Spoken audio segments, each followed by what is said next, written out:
Espero que você tenha descansado bastante. Então, só explicando, semana passada a gente foi uma escolha de diminuir a quantidade de aulas, diminuir a quantidade de atividades, para dar um descanso para nós, professores, e um descanso para vocês, alunos, né, para os pais também. Só arrumar aqui o bigode. Então, essa semana a gente retoma as aulas, tá? Então, espero que você tenha descansado bastante. E essa é uma semana também que você tem um pouco mais de tempo para estudar um pouquinho mais de inglês. Então, veja essa aula dessa semana, faça bem o quiz, faça os jogos, os vídeos que tem ali. Se tiver alguma outra atividade que está atrasada das aulas anteriores, é um bom momento de fazer, certo? Então, tá. Então, vamos começar aqui. Ok, então, deixa eu só aumentar. Aqui. Então a gente vai para a nossa última aula de verbo to be. Ah, professor, significa que a gente nunca mais vai estudar verbo to be? Não, significa que agora, toda vez que aparecer em aulas de inglês o verbo to be, você vai saber o que que é, tá? O verbo to be é um tipo de palavra que vai te acompanhar se você realmente quer aprender a pensar em inglês, porque às vezes assim, ah, professor, a gente está aprendendo a falar inglês. Não, porque você não fala. Um papagaio fala sem pensar. O ser humano não fala sem pensar. Então você precisa aprender a pensar em inglês para falar, para escutar, para escrever em inglês, tá? Então se você realmente tem como objetivo aprender inglês, aprender a pensar em inglês, o verbo to be vai acontecer por toda a sua vida, tá? E o que a gente, ah, professor, mas é que a gente estudou tudo o verbo to be? Não, pessoal, a gente só estudou o verbo to be no presente. Ainda tem no passado, no futuro, tem outras formas compostas. Então, assim, é só um começo, tá? Qual é o meu objetivo? Que ano que vem, quando você estiver lá numa série mais avançada, você vai dizer, ah, isso aqui eu já aprendi. Então, o que o professor for apresentar de novo, você, ah, tá, agora eu consigo ligar com o que eu entendi. Beleza? Então, vamos lá. Então, be, né? Então, aqui o vídeo, né? Se você tiver alguma dúvida, quando estiver vendo a aula, clicou aqui, você vai para esse vídeo que a gente está fazendo.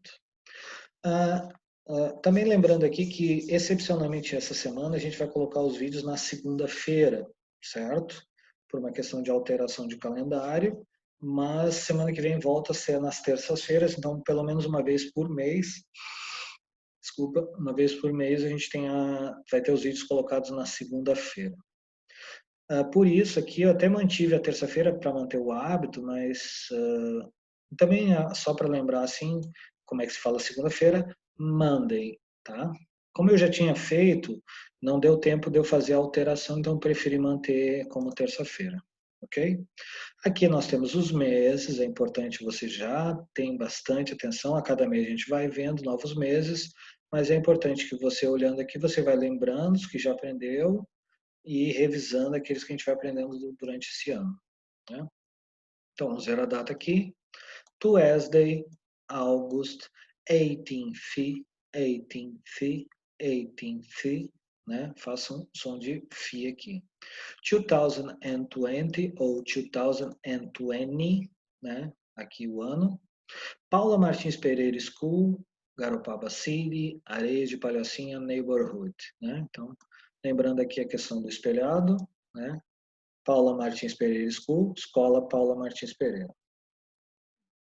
Vamos ver a previsão do tempo. Weather forecast. Weather forecast. Então aqui a previsão para a semana que vem. Tuesday, rainy. Wednesday, rainy. Thursday, rainy. Né? Então aqui a nossa... então, we'll need umbrella. Nós vamos precisar de guarda-chuva. Hello, how are you, né? Então, aqui o cumprimento. Stay home, flat the curve. Então, é importante. A gente chegou num momento muito preocupante, né? Chegamos a 100 mil, mais de 100 mil mortes de Covid. Então, mais do que nunca, é redobrar os cuidados, ficar em casa. Se tiver que ir em algum ambiente que não seja a sua casa, vá de máscara, use álcool, evite o contato, se mantenha afastado das pessoas pelo menos 1,5 m. Isso vai evitar que essa doença chegue na sua casa, porque a gente nunca sabe, não é uma doença assim que todas as pessoas ficam muito doentes, mas algumas ficam muito doentes e vão para o hospital, e no hospital com muitas pessoas doentes não dá para cuidar de todas. Então, se a gente quer que a nossa família fique segura, a gente fica em casa e evita o contato, ok? This is important for everyone's health. Então, é importante para a saúde de todos. Nosso amiguinho aqui já quer começar a aula, né? Então, start. Então, vamos começar. Vamos só retomar o que a gente já viu de verbo to be, né? Então, vamos voltar a estudar o verbo to be. Vamos ver aquela tabela que a gente viu na semana passada. Então, aqui é importante, né? Ó, quando eu falo de mim mesmo, vai ser o I, o eu, e eu vou usar o am. I am human. Eu sou humano. Quando eu falo com alguém, ou seja, eu falando com você, agora, por exemplo, you are human, você é humano. Quando eu falo com alguém de uma terceira pessoa, eu falo com você de um homem, vai ser his. Quando eu falo com você, de uma mulher, she is. Quando eu falo de algo que não é um homem, que não é uma mulher, eu vou usar o it. Então, objeto, animal, coisas que não são humanos, do gênero masculino nem feminino, aí vai ser o it. It is. Percebe que o is não muda, o que vai mudar é com quem de quem eu estou falando. Quando eu falo aqui, esses daqui, nesses primeiros, a gente fala de singulares. Singulares por quê? Porque é um falando com outra pessoa. Quando eu vou para falar de grupos, eu falo plural, os plurais. Aí temos we are, quando eu ou alguém fala pelo grupo, isso inclui. Quando alguém fala fala com um grupo, mas ele não está incluído, vocês, por exemplo, you are. E quando eu falo com alguém ou com um grupo de um conjunto de pessoas ou coisas, they are. Lembrando que em inglês o they ele não é nem masculino nem feminino, isso não interessa no they. Ele tanto pode ser masculino quanto feminino, não interessa. They é um grupo que eu estou falando dele. Interessa se é objeto, se é animal, se é pessoa, não interessa. Ok? Hoje nós vamos ver como fazer perguntas, ask questions, perguntas para questões para perguntar, fazer perguntas em inglês, com o verbo to be, e contract form, a forma contraída. Né? Nós aprendemos a forma ali em cima, tá? A forma estendida. Mas existe uma forma contraída. Por exemplo, em português acontece também. Eu posso dizer eu estou, mas normalmente o que você fala? Eu tô. Então, o que aconteceu? Contraiu. Eu estou, eu tô. Isso acontece no inglês. No português, isso é uma coisa mais informal. Então, você vai falar com alguém numa conversa mais séria, você vai usar o estou.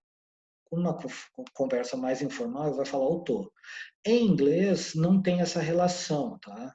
É uma relação mesmo mais de diminuição para falar um pouco mais rápido, um pouco mais direto, por isso faz essa contração, mas não é uma questão de formalidade e informalidade, que acontece no português, ok? Então, assim, em português, para fazer perguntas, nós usamos o question mark, a marca, os pontos, o ponto de interrogação, isso é um indicador, né? Até um aluno me perguntou essa semana, professor, eu errei no quiz porque eu não botei o ponto. É importante? É impossível você escrever frases. O que define uma frase? Uma frase define que tem uma letra maiúscula e uma pontuação que encerra. Se você não coloca a letra maiúscula na frase e não coloca ponto final, não é uma frase, porque esses são dois componentes mínimos para ter uma frase e uma palavra no meio. Se você não tem a inicial maiúscula e não tem a pontuação final, não é frase. E nesse caso aqui, se não botar o ponto de interrogação, a pessoa nem sabe que é uma pergunta. Em inglês, curiosamente, se você esquecer o ponto de interrogação, a pessoa consegue saber que é uma pergunta. Isso é uma coisa que a gente vai ver aqui. Em português já é impossível, certo? No falar, a gente também faz uma entonação, né? Você está aqui, essa entonação, esse tom no final, de dúvida, também um indicador. Em inglês você também tem essa entonação, ela é um pouco diferente, ela não é na última palavra, ela é na penúltima, tá? Mas o maior indicador é o que a gente vai ver agora da troca dos verbos, beleza? Então vamos ver aqui. Vamos perceber que em inglês é little bit different, então é um pouquinho diferente, né? Como acontece aqui, né? O rosto fica igual, mas vai trocando. Então, nós estamos falando, lembrando que o verbo to be é o verbo ser e estar ao mesmo tempo. Então, ele é ser e estar ao mesmo tempo. Em português eu tenho o verbo ser, eu sou o André, né? Eu estou aqui. Então, tem verbo para ser e estar. Em inglês é um verbo que serve para os dois. Então, não tem diferença nos dois, tá? E aí, quando a gente tem o verbo to be em perguntas, nós vamos inverter o verbo com o sujeito. E aí você diz, professor, como assim?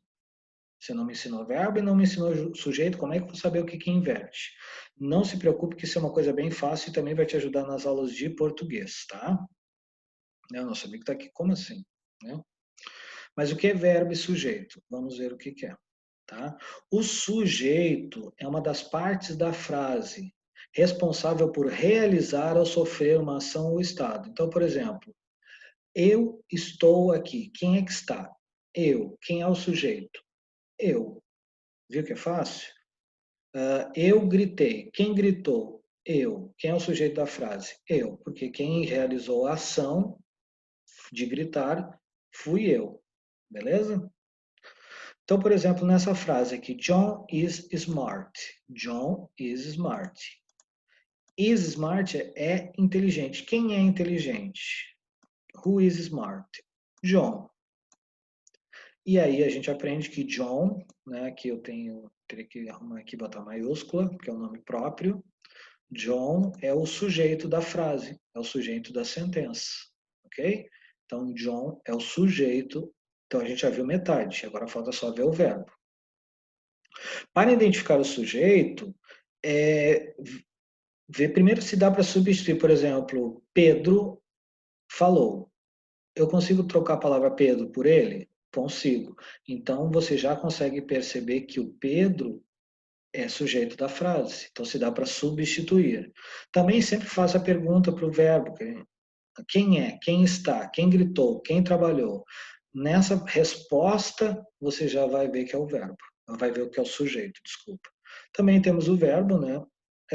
Significa eventos que ocorrem no presente, passado e futuro, normalmente que indicam uma ação, por exemplo, eu botei run aqui, correr, um estado, estar doente, um processo, acontecer, ou um fenômeno, chover. Então, um verbo vai indicar, primeiro, ele pode estar em presente, passado ou futuro, e suas variações. Ele vai indicar um estado, uma ação, um estado, um processo ou um fenômeno, certo? Então, por exemplo, aqui, am é o nosso verbo. Eles também podem ser no plural e singular, né? Como a gente viu lá, quando eu falo com você, é você, uma pessoa. Quando eu falo vocês, eu estou falando com mais de uma, plural. Também varia de pessoa, eu, você, ele, tempo, passado, presente e futuro. Então, isso são características dos verbos, certo? Então, por exemplo, aqui, you are Brazilian. Você é brasileiro. O que é o verbo aqui? Are. Porque está indicando o estado. Estado no sentido de ser brasileiro. Ok? Né? Por exemplo, you are, nosso amigo está dizendo, you are Brazilian. You are Brazilian. Você é brasileiro. E aqui a gente já vê quem é o verbo, quem é o sujeito. Quem é? Quem é brasileiro? You, você.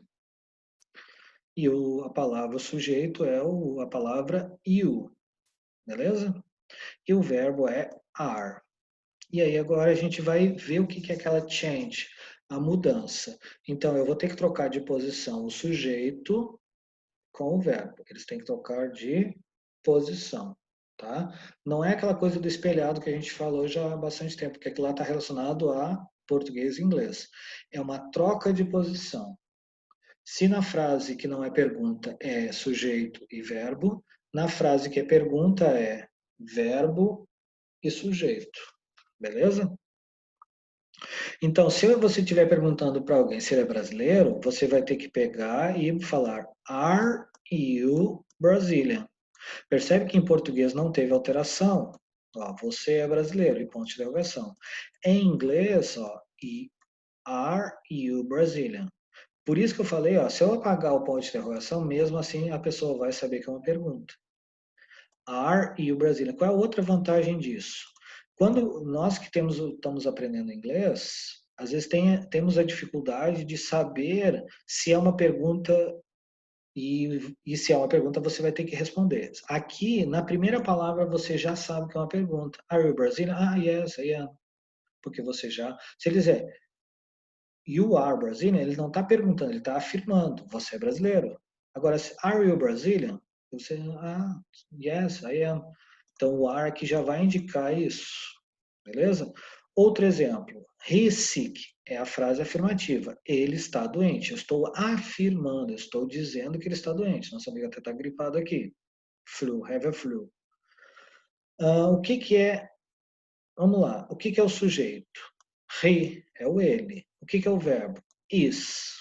E aí eu preciso fazer a troca, beleza?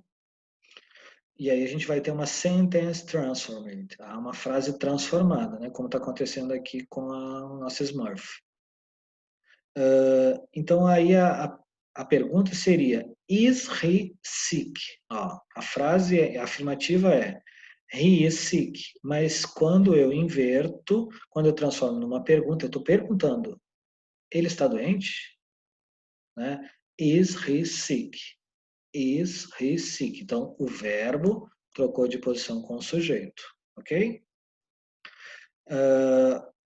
Você notou que o he e o is trocaram de lugar? Né? A nossa banana ali está comemorando isso, e você também.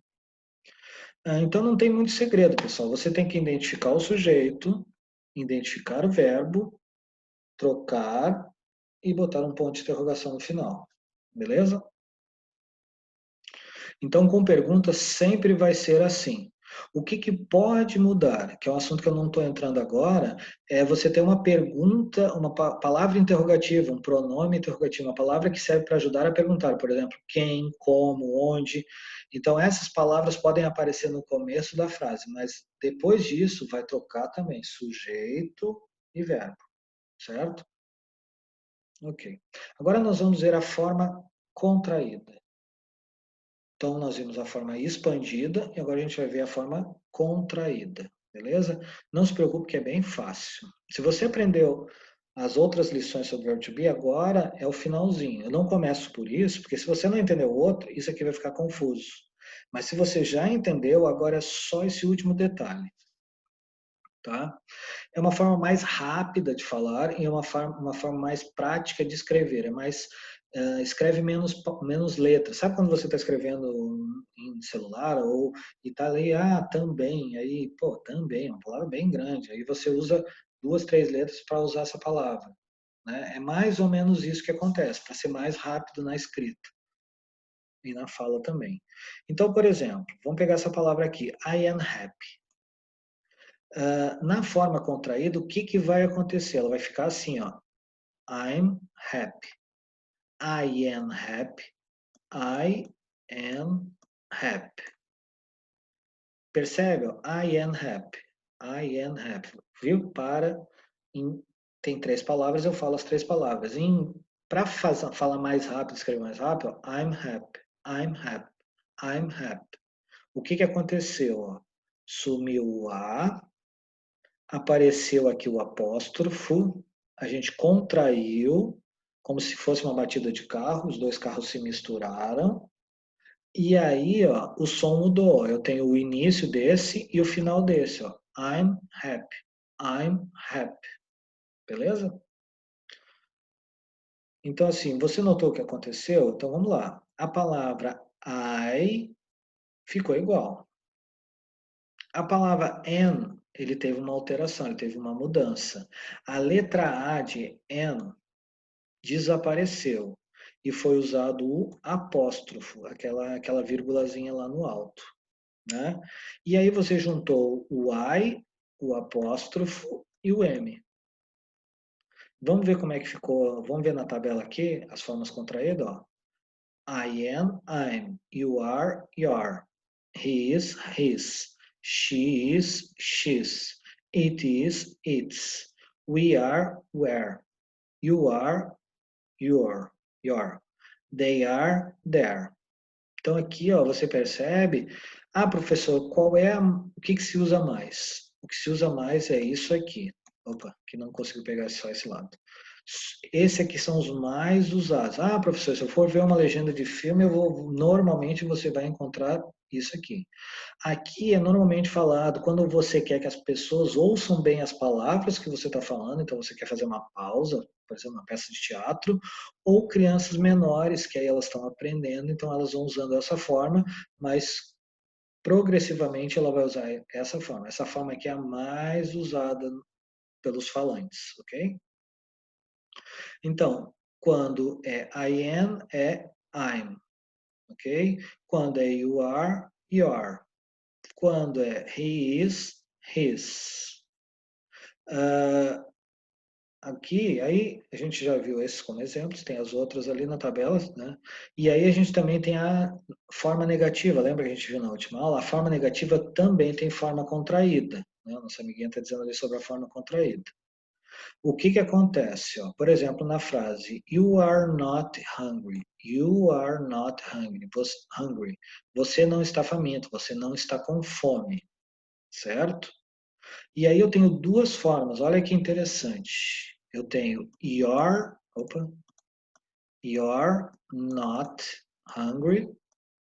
E aí o que que aconteceu? A contração aconteceu aqui, no começo, como a gente já viu.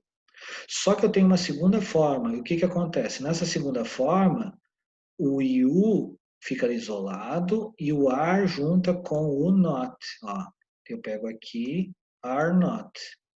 E aí, o que que aconteceu? Em vez de sumir, por exemplo, o A aqui, sumiu o N do not. You aren't hungry. You aren't hungry. Qual forma é mais usada, professor? Aí vai depender muito de sotaque de estados americanos ou países, mas mais comum me parece que seja essa forma aqui, tá?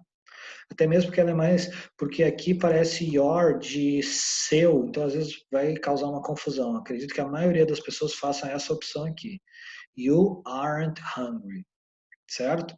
Quando eu estou falando de are, tem o you, e também pode ser no we e no they. E aí pode ser, então ali pode ser, por exemplo, aqui, we aren't hungry, ou we're not hungry. Desculpa, we aren't hungry. Então, assim, quando eu estou falando de are, como você tem que já gravar, eu estou falando you, eu estou falando we, eu estou falando they. E aí pode ser junto com essas palavras o are misturando aqui, ou o are misturando no not. O is é a mesma coisa, também acontece no is. Por exemplo, she is not beautiful. Ela não é bonita. Aí eu posso ter essa forma aqui, ó. She's not beautiful. She isn't beautiful. She isn't beautiful. Qual é a mais usada? Normalmente mais usada é essa aqui, ok? Também funciona quando eu tenho o is, também funciona com o he e tem o it. Também pode ser quando eu falo de ela, quando eu falo de ele ou quando eu falo de alguma coisa que não é ele nem ela. Lembrando que pode ser assim, ó, por exemplo, se for o nome de uma pessoa, já não vai poder fazer essa forma aqui, já vai ter que ser essa forma. Por exemplo, Mary. Mary isn't beautiful. Maria não é bonita. Muita atenção, tá? O único que só tem uma única forma, e é uma questão de som, é o I. Então, o I, ele, quando tiver o not, ele não vai misturar com not, porque aí, ó, acontece de misturar um M com um N. Então, isso não, tanto em português quanto em inglês, MM. Tenta falar em português, você já vai ver que M e N são letras que dificilmente elas vão estar juntas, porque elas têm som muito parecidos e se confundem. Então, em inglês é a mesma coisa. E aí eu não posso misturar com o not. Então, eu só vou ter I'm not sick. Eu só vou ter juntando aqui, ok? Agora uma última dica, isso aqui vai te ajudar bastante. Toda vez que você tiver numa avaliação na escola, quando voltar à escola, tiver provas e coisas do gênero, a primeira coisa que você estiver fazendo uma prova de verbo to be ou qualquer prova de inglês para não esquecer, escreve a palavra amareis. Amareis. Ah, professor, mas amareis é em português. Mas amareis é um macete. O que é um macete? Macetes são coisas que a gente faz para não esquecer determinadas conhecimentos, conteúdos, por exemplo. Como é que se escreve eight, de 8? EI, e agora as três últimas letras. Uma dica que eu ensinei, vou ensinar para os alunos que estão aprendendo é lembrar de gato, hipopótamo e tamanduá. Então, EI, né? EI, GHT, gato, hipopótamo, tamanduá. E aí eu vou saber como é que se escreve eight. É a mesma coisa aqui, ó, amareis. Por quê, ó? Se você quebrar o amarés, ó, vai lembrar que é N, R, is. Então, você gravando amarés, você não esquece mais o N, R, is. Aí, o que tem que lembrar? Que o N sempre vai vir com I. O R, you, o you, we e they. E o is é o he, she e it. Se você gravar isso, você não erra mais. Ok? E esse é o final da nossa aula. Tá? Então a gente está encerrando.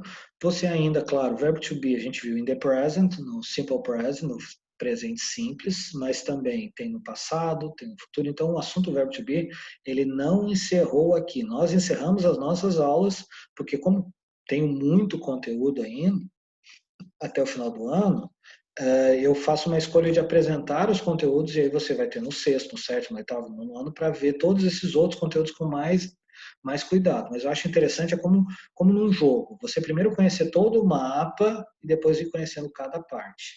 Então aqui, assim, a gente não encerra, está encerrando nossas aulas de verbo to be, mas ele vai continuar aparecendo. Por exemplo, se você pegar as explicações dessa própria aula que não você vai ver quanto que é usado de verbo to be. Né? Quando eu estou falando de ser, estar, eu estou falando de verbo to be. Só que ainda tem o passado, o presente, outras formas compostas, então esse assunto não se encerra, mas esse é o primeiro passo para aprender isso. E se você aprender isso, vai facilitar todos os outros conteúdos, porque às vezes tem aluno que fica aprendendo isso durante toda a sua vida escolar e não entende. E se você analisar bem, não é um conteúdo tão difícil. Se você agora concentrar nele e treinar bastante, você não erra, ok? Quando o nosso amiguinho aqui aparece, significa que a aula encerrou e aí temos outras atividades. Então aqui a gente tem uma atividade para você treinar o verbo to be in the present, um vídeo fazendo uma outra explicação desse conteúdo que a gente viu e uma música sobre o verbo to be. Né? Nosso amiguinho aqui já está se despedindo. O quiz, muita atenção no quiz, pessoal. Não faça o quiz sem estudar, sem ver os vídeos, sem estar preparado. É perda de tempo para você e para mim e para os seus pais, tá? Porque aí o seu pai, professor, mas uma vez eu fui lá e chutei um monte de questões e tirei uma nota alta. Mas aí na outra vez eu tenho certeza que você chutou e foi mal. Não tenho dúvida que você chutou e foi mal. O seu pai e a sua mãe, eles não querem necessariamente que você só tire notas 10. Mas eles querem que cada nota que você tirar, você mereça aquela nota. Tá? Então o quiz qual é a grande vantagem do quiz? Quando a gente fazia provas na escola tradicional, eu pelo menos levava uma semana para te devolver para você saber a nota. Agora você faz o quiz e já sabe a sua nota na hora. Você já sabe a sua nota na hora, né? Então, muita atenção. Respeite o quiz, porque o quiz é o seu amigo que está dizendo, olha, agora tem que estudar mais, né? Então tá.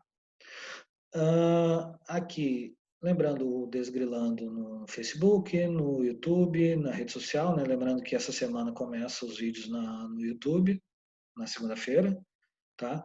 E também a escola está numa campanha de divulgação dos pais das atividades que estão sendo feitas. Então, se você tem alguma atividade legal de inglês, peça para o seu pai, para sua mãe compartilhar. Professor, eu vou fazer um vídeo mostrando o que eu aprendi do verbo to be. Faça esse vídeo, peça para sua mãe compartilhar, me marque, marque a escola. Isso é importante para divulgar para as pessoas, porque tem muitas pessoas que acham que nós vocês alunos e nós professores não estamos estudando, que estamos estudando menos. E nós todos sabemos, nós, os alunos, os pais e os professores sabemos que nessa mudança de escola, de forma de dar aula, nós estamos inclusive trabalhando muito mais, tanto aluno quanto professores quanto pais. Então é importante que as pessoas que não estão vendo isso na casa das pessoas saibam o quanto que as crianças, os professores estão trabalhando e os pais também. Parabéns para todos os pais que ajudam seus filhos a estudar. Então tá? Então tá. Bye bye, see you.